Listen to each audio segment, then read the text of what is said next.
Vaksin COVID-19 telah di depan mata. Harapan untuk terbebas dari pandemi COVID-19 makin terbuka lebar.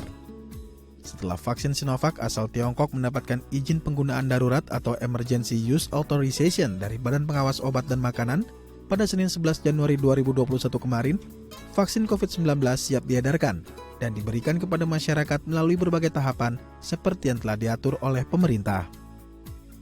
Vaksinasi ini adalah satu cara. Dengan memberikan vaksin, tubuh kita akan membentuk antibodi terhadap penyakit tertentu. Sehingga kita tidak akan menderita penyakit itu, atau kalau menderita, dia akan derita. Vaksin yang dikembangkan di Indonesia itu adalah kerjasama antara Universitas Padjadjaran dengan Bio Farma, dan Bio Farma bekerja sama dengan Sinovac.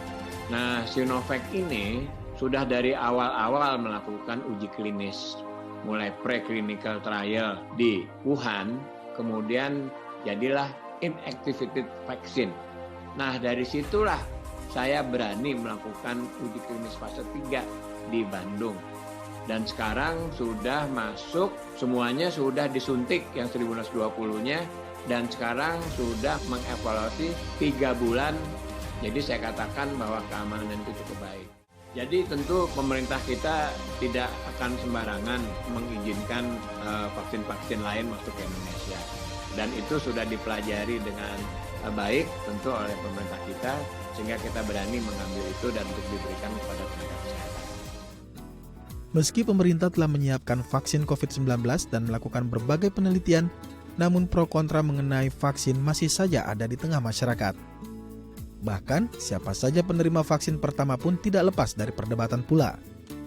Namun demikian, pemerintah tidak henti-hentinya melakukan edukasi kepada masyarakat mengenai vaksin dan dampaknya bagi masyarakat. Ya, jadi vaksin ini sangat penting ya. Ini momen yang sangat baik ya, dan harapan besar bagi kita semua rakyat Indonesia untuk segera menghentikan penularan COVID-19. Vaksin ini bukan hanya untuk kita pribadi ya. Jadi semakin banyak yang divaksin, maka semakin banyak masyarakat ya, keluarga kita, saudara kita, anak-anak kita, orang tua kita yang terlindungi.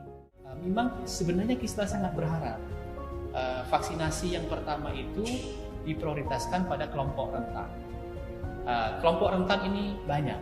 Salah satunya kelompok rentan dan mungkin sangat rentan adalah tenaga kesehatan. Kenapa sangat rentan? Sekarang tenaga kesehatan yang tertular banyak sekali dan yang gugur itu sudah lebih dari 500 orang. Sehingga diprioritaskan mendapatkan vaksin pertama kali ini supaya kekebalan di tubuh tenaga kesehatan terbentuk.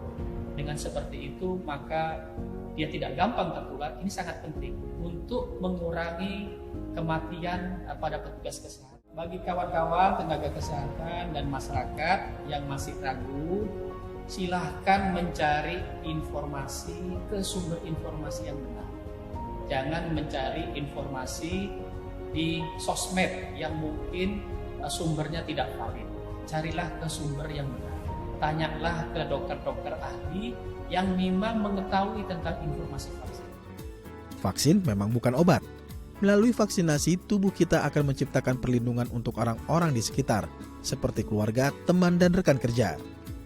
Meski nantinya vaksinasi telah diberikan, namun harus tetap dibarengi dengan penerapan disiplin protokol kesehatan agar pandemi COVID-19 cepat berakhir.